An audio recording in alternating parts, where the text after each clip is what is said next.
Salut à tous, bienvenue. Si vous êtes avocat, que vous soyez avocat en France ou en Israël, restez avec nous. Cette émission va forcément vous intéresser. Nous avons le plaisir d'accueillir le président de l'association francophone des juristes et avocats hébraïsants, l'AFJA, en la personne de maître Laurent Meir Elaïch. C'est parti.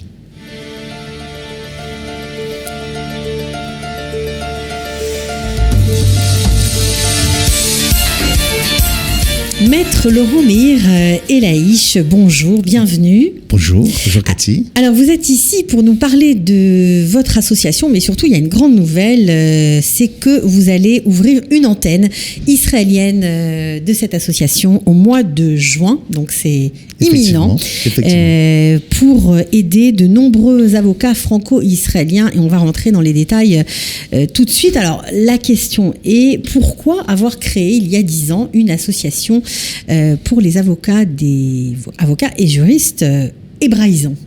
Alors, depuis près de 10 ans, effectivement, nous avons rencontré un certain nombre de futurs candidats à la Aliyah, notamment des juristes, des étudiants en droit, des juristes d'entreprise, des avocats, des notaires, qui ne savaient pas exactement comment s'y prendre, ne savaient pas à qui demander pour réaliser leur projet d'Aliyah et de pouvoir donc continuer à exercer en Israël.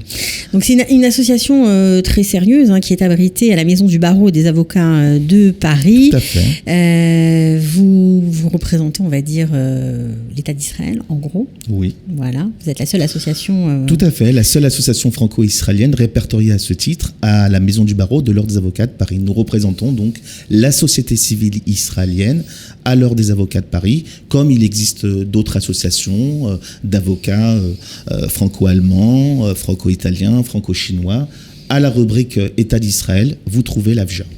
Alors, vous avez beaucoup travaillé et vous avez mis en place tout un tas de modules, de systèmes de formation professionnelle pour aider les avocats, non seulement français qui éventuellement envisagerait une Aliyah, mais aussi pour permettre à vos collègues israéliens d'avoir aussi une adresse ici et d'échanger en fait des adresses avec ceux qui en ont besoin. Parfois on cherche un avocat israélien, on ne sait pas où s'adresser, mais qui connaît aussi la France et le contraire. Donc vous faites aussi ça grâce à un annuaire, j'imagine, bien fourni. Absolument. Nous avons mis en place donc 4 modules de formation professionnelle, donc destinés aux avocats qui peuvent justifier de 5 ans d'expérience professionnelle, de jeunes également avocats ou des étudiants en droit qui souhaitent donc devenir avocats en Israël, également à l'adresse des notaires. Et nous avons mis en place également pour les avocats français qui souhaitent rester résidents en Israël un module de formation qui leur permette effectivement de pouvoir exercer leur profession d'avocat français sur le territoire israélien en recevant une carte professionnelle délivrée par l'association du barreau israélien qui leur permet donc effectivement d'exercer leur métier entre la France et Israël. Alors ça c'est assez récent, on va dire que c'est une loi israélienne de 2012 qui permet aux avocats étrangers, ça veut dire des avocats français, des avocats argentins, des avocats belges ou je sais pas moi, américains, peu importe, d'exercer leur profession d'avocat sur le territoire israélien. Absolument, absolument. Donc alors pour ça, il faut certaines conditions et vous les aidez. Oui, tout à fait. C'est-à-dire que nous les formons d'abord en France, donc à l'examen qu'ils doivent passer donc en Israël, le seul examen. La condition, c'est un examen de quel type ? Donc un examen qui porte sur l'éthique professionnelle israélienne ou le droit de la déontologie israélienne, des règles auxquelles qu'ils devront respecter lorsqu'ils exercent leur profession d'avocat sur le territoire israélien. Et à l'issue de cet examen, ils reçoivent donc une carte professionnelle qui leur permet effectivement donc d'exercer sur le territoire israélien. Alors ça c'est quand même vachement bien parce que parfois j'imagine que on entend des lois, on a envie de s'en servir, mais on ne sait pas trop par quel bout prendre le schmilblick, on va dire ça comme ça, parce que c'est bien compliqué et j'imagine que vous devez beaucoup les aider. Alors vous avez parlé de cette formation professionnelle et je pense que c'est vraiment le cœur de votre activité. Vous avez 4 modules, ça veut dire que vous avez un éventail de formations juridiques. Alors, qu'est-ce qu'on peut apprendre chez vous grâce à ça ? Alors, Effectivement, depuis 2014, nous avons lancé 5 modules de formation. 4 modules de formation juridique, pas 5, mais depuis 2014, nous avons lancé donc 4 modules de formation juridique. Le module 1, qui est le module principal, qui est donc à proprement parler le module de préparation aux examens d'équivalence du barreau israélien. Donc nous préparons donc nos étudiants aux 9 examens écrits du barreau israélien depuis Paris. Extraordinaire, ok. Donc ça veut dire qu'on peut très bien continuer son travail d'avocat ou son travail de juriste et puis penser à l'ALIA et se préparer doucement à passer tous les examens. Absolument, Cathy, et c'est tout l'intérêt. Puisqu'effectivement, nous avons les personnes nos étudiants donc qui préparent qui participent à cette formation peuvent continuer à vaquer à leur occupation professionnelle et préparer sereinement également leur ALIA, c'est-à-dire ça va simplement de la mère avocate qui doit préparer, donc qui a à côté de ses activités professionnelles et familiales a la possibilité donc de participer à cette préparation et le jour où effectivement il décide en famille de faire le choix de faire le pas, elle aura déjà validé ces 9 examens d'équivalence. Extra. Et donc c'est un gain de temps. Qu'est-ce qu'il lui restera à passer? Il lui reste à faire son stage, effectuer un stage et également passer donc l'examen terminal, sauf si elle peut justifier de certaines conditions juridiques qui sont en fait des dérogations proposées par le barreau israélien, notamment être dispensé de l'examen terminal, donc qui se situe après les 9 examens qu'elle aura passés en amont, et après le stage. Voilà. Donc ça, c'est ce premier module de formation. Alors là, on comprend aussi que vous connaissez très très bien le système juridique français et le système juridique israélien, ce qui fait que vous êtes au fait des nouvelles lois, mais aussi des dérogations, des petits alinéas qui permettent parfois d'éviter un examen pareil. C'est quand même extraordinaire pour les candidats s'ils rentrent dans les conditions. Parfois, on ne le sait pas, mais vous êtes vraiment la référence pour savoir, quand on est avocat, qu'est-ce qu'on peut faire, quelles sont les limites de la loi pour nous. Donc ça, c'est vraiment très important aussi. Vous avez donc une activité, j'imagine, de conseil dans cette association. Absolument. Donc nous avons une activité en conseil, d'orientation professionnelle, d'information, un peu à l'image de nos partenaires de la Sortnout, l'agence juive notamment de Paris, avec qui nous sommes partenaires, avec également donc l'organisation sioniste mondiale, avec qui nous avons ouvert un ulpan juridique qui constitue en fait donc le deuxième module de formation auquel vous faisiez référence, puisque parmi ces 4 modules de formation professionnelle, nous avons donc effectivement le module principal qui est la préparation aux examens d'équivalence depuis Paris. Nous avons ensuite l'ulpan juridique, c'est le deuxième. Et l'ulpan juridique donc qui a pour vocation de préparer donc nos étudiants à l'hébreu et à l'hébreu moderne mais juridique. Alors ça se fait par séance, j'imagine, le soir, ou enfin ce sont des choses qu'on peut. Alors oui, effectivement, c'est des cours en général qui ont lieu le dimanche et un jour par semaine. Alors le dimanche parce que souvent les avocats comme les étudiants sont très pris parce qu'ils ont des audiences, donc le dimanche on est plus tranquille. Le dimanche on est plus tranquille. Donc nos cours ont lieu le dimanche et la préparation aux examens d'équivalence ont lieu dans le cadre de formations intensives que nous organisons à raison de 2 fois dans l'année pour une période à peu près de 2 semaines et demie et qui permettent effectivement de préparer avec la venue d'un professeur d'université israélienne qui vient en France pendant cette période et qui enseigne donc à nos étudiants en français et en hébreu. Voilà. En français. Et l'autre avantage effectivement qu'il y a, c'est que nous avons donc des effectifs beaucoup plus réduits que ce qui se passe donc en Israël au niveau de la formation qui existe donc organisée par le Misrad HaKlita à Tel Aviv. Nous avons donc uniquement donc une équipe, une classe composée de francophones et également un effectif beaucoup plus réduit qui fait que nous apportons une attention plus particulière au niveau du cours. Et les gens sont motivés, j'imagine. Et motivés, effectivement, bien sûr, forcément. À nos étudiants. Donc vous avez aussi en projet, on a parlé bien sûr du 4e module où vous permettez aux avocats français qui ont 5 ans d'expérience de travailler en Israël à condition de passer l'examen de déontologie auquel vous les préparez, mais vous avez aussi un projet très sympathique. Formation informatique en hébreu. Alors ça, c'est prêt, mais ça n'existe pas encore parce que on manque de candidats. On manque de candidats et puis aussi, c'est vrai qu'on a manqué un petit peu de temps aussi. Parce que nous avons mis en avant, nous avons priorisé les modules numéro 1 de préparation des examens d'équivalence comme aux avocats étrangers. C'est une super idée en tout cas, parce que c'est vrai que lorsqu'on est avocat, qu'on ne connaît pas vraiment l'hébreu, qu'on ouvre son ordinateur pour commencer à travailler, hop, nouvelle difficulté, on ne comprend rien à son écran, on ne sait pas comment gérer Word, ça. Excel, etc. paraissent compliqués, très compliqués soudain.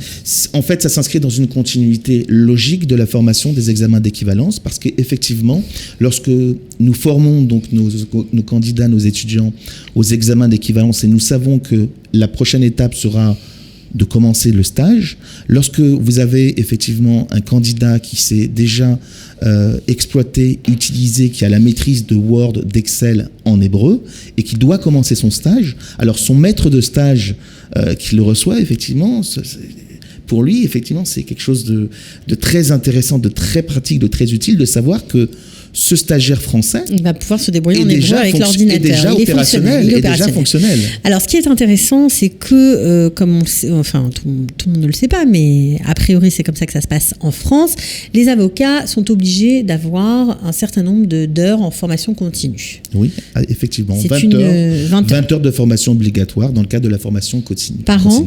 Par an, effectivement, c'est annuel. Donc, c'est obligatoire. Et ce qui est génial avec vous, c'est que tous ces programmes dont on vient parler, eh bien, rentrent dans ce cadre-là de formation continue. Absolument, puisque nous avons plusieurs partenariats, comme vous l'avez rappelé justement, nous sommes donc nous sommes partie intégrante donc de l'Ordre des avocats de Paris, donc c'est-à-dire à la maison du barreau de l'Ordre des avocats de Paris, et nous avons parmi nos partenariats un partenariat avec l'organisation, avec l'école de formation du barreau, l'EFB.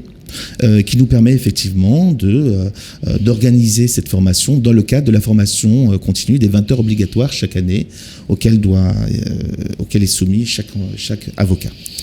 Alors, j'imagine que l'ouverture de la branche israélienne de votre association vous réjouit. Est-ce que vous allez faire le même genre d'activité ? Vous allez faire d'autres choses ? Qu'est-ce que vous allez faire ici ? Alors, nous allons dans un premier temps délivrer donc des conseils d'information et d'orientation comme nous le faisons depuis la France, puisque nous avons remarqué que depuis plus de 2 ans maintenant, un grand nombre de Olim français, juristes, étudiants, avocats, notaires, nous appellent depuis le territoire israélien pour nous demander des informations. Certains, parfois, viennent nous trouver à notre antenne de Levallois pour demander directement conseil. Et nous avons estimé que vu les besoins ayant crescendo et mouvement d'Aliyah qui s'est développé depuis près de 4 ans maintenant, nous avons estimé qu'il fallait répondre à tous ces besoins de façon, on va dire, plus concrète et locale, en s'installant en Israël. Donc on aura à peu près, à part le conseil, vous allez mettre en place de la formation pour les examens Alors oui, c'est l'idée également, c'est le projet. Aussi, j'imagine. C'est le projet aussi. Puisque nous avons effectivement des Olim français qui eux aussi nous ont demandé, c'est vrai, si nous pouvions ouvrir une formation juridique sur le modèle de la formation de préparation des examens d'équivalence à Paris, qui par ailleurs produit des résultats aux examens supérieurs à la moyenne des résultats en Israël. Vous avez des chiffres ? Ah oui, écoutez, pour les années 2015, 2016 et 2017, nous avons eu des résultats qui oscillent entre 82%, 77%. Donc de réussite aux 9 examens écrits. Pas mal. Voilà. Donc c'est pour nous une grande fierté et gage également de la qualité de l'enseignement et de l'organisation de cette préparation à Paris. Voilà, je crois que vous avez eu un beau succès aussi cette semaine puisque, comme on l'a dit, on a parlé des avocats étrangers qui viennent grâce à l'examen de déontologie, qui peuvent professer en Israël. Vous avez présenté, je crois, 7 candidats et ils ont tous été reçus sur 18. C'est pas mal. Oui, c'est vrai, Cathy. nous avons la bonne nouvelle, et puis à titre personnel, puisque j'ai eu le grand honneur et le plaisir de pouvoir enseigner à ces candidats, à ces avocats. Oui, parce qu'il enseigne aussi, il fait beaucoup de choses. Le grand plaisir et l'honneur d'avoir effectivement 100% de réussite pour cette 8e promotion d'avocats, puisque nous avons ouvert ce module de formation depuis 2014. Donc c'est la 8e promotion, et effectivement j'ai reçu le dernier résultat de ma candidate ce matin, m'indiquant qu'effectivement c'était la dernière du groupe de la GVUTSA, qui m'indique qu'elle a eu son examen, et en plus avec un 100%.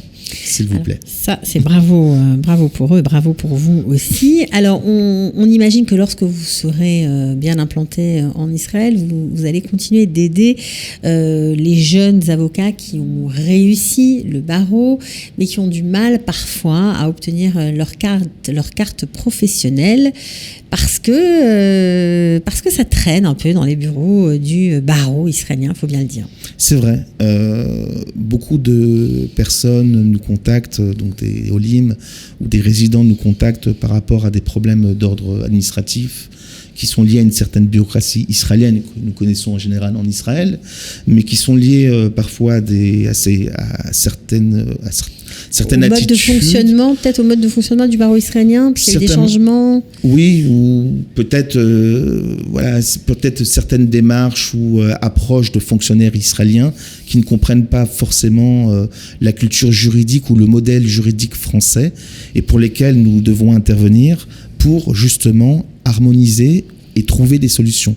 D'autant qu'il existe des conventions, il existe des accords entre la France et Israël, il y a beaucoup de choses qui existent, donc encore faut-il les faire appliquer, pas toujours simple. Voilà, encore faut-il les faire appliquer, encore faut-il savoir les expliquer, savoir convaincre de droit, donc parmi certains fonctionnaires du barreau israélien et notamment donc du barreau de Jérusalem, vers qui nous devons intervenir, comme également auprès de représentants de l'Université hébraïque de Jérusalem, pour tout ce qui est reconnaissance des diplômes étrangers, puisque ça concerne à la fois les avocats, les étudiants en droit, mais également les notaires, pour lesquels nous devons intervenir pour régler donc des litiges dans des situations où effectivement, et je le rappelle, le droit israélien n'a pas été à la base élaboré pour pouvoir composer avec le droit français. Et donc nous intervenons comme une sorte de passerelle administrative entre la France et Israël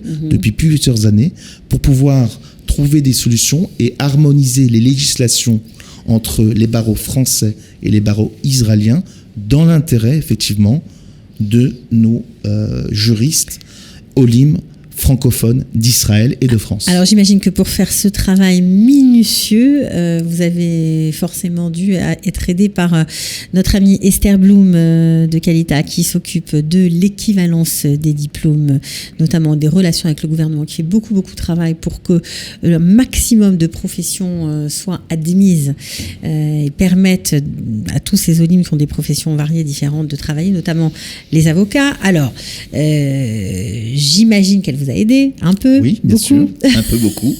Je pense que nous sommes au début d'une belle aventure. Ouais. Avec Qualita ? Avec Qualita, avec Esther Blum, avec également donc sa collaboratrice Eva Cohen que j'ai rencontré donc effectivement la semaine dernière, et nous espérons dans le cadre de ce nouveau partenariat avec l'organisation Qualita. Alors, qu'est-ce que vous allez faire comme partenariat ? J'espère et j'ai bon espoir que ce nouveau binôme Avja Qualita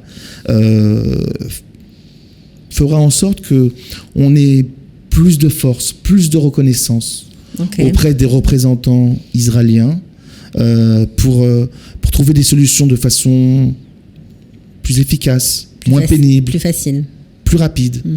Voilà. Donc vous allez mettre en place en fait réunir nos synergies, nos expertises communes. Et notre volonté, évidemment, d'aider la communauté francophone à s'installer, à s'intégrer en Israël d'un point de vue professionnel et d'un point de vue social. Et c'est vraiment notre intérêt et notre objectif premier en décidant de venir s'installer en Israël à la fin du mois et en décidant d'ouvrir ce nouveau partenariat avec l'association Qualita. Alors on fera comment pour vous trouver ceux qui sont ici, qui vont attendre de votre arrivée pour prendre contact avec vous? On fait comment?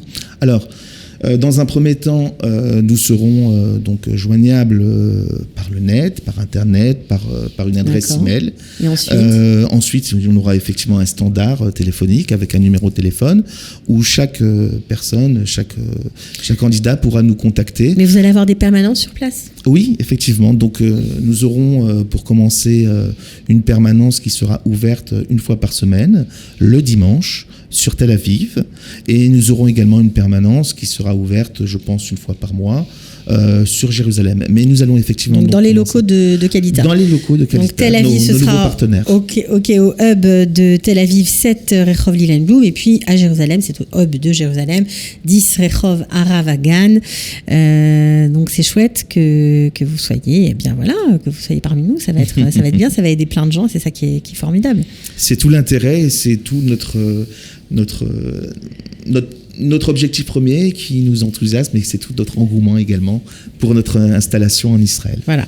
Alors on n'a pas parlé d'un point qui m'interpelle et qui doit être passionnant, c'est que vous essayez de promouvoir la culture hébraïque juridique, voilà, qui, vous me l'avez appris, a influencé de façon évidente le corpus de droit en France, le droit français, voilà. Oui, effectivement, donc c'est l'une des premières missions de l'AFJA, diffuser, développer, informer le public francophone, donc appartenant à la francophonie, de toute cette culture, cette liturgie hébraïque dans le corpus juridique, puisque le droit français étant unique au monde, il puise ses sources des influences judéo-chrétiennes et effectivement des Tanaïm, de la Mishnah jusqu'à Maïmonide, en passant par René Cassin, rédacteur de la Déclaration universelle des droits de l'homme. Nous avons effectivement une influence hébraïque qui est évidente, qui a formé, qui a développé donc le droit français. Et c'est cette culture hébraïque juridique, encore une fois, que nous diffusons, nous expliquons à travers donc les forums, à travers donc nos rencontres avec d'autres confrères du monde de la francophonie, donc des États de la francophonie, pour leur faire partager donc cette richesse de l'apport culturel hébraïque. Donc il y en a vraiment pour tous les goûts. Je pense que vous allez beaucoup aider nos amis juristes. On vous souhaite Batzlacha pour la suite. C'était Maître Laurent Meir-Elaïch de l'AFJA. Merci, à bientôt. Merci Cathy, merci à vous. De la générosité, des talents et du cœur, c'est la sauce du jour sur studioqualita.com.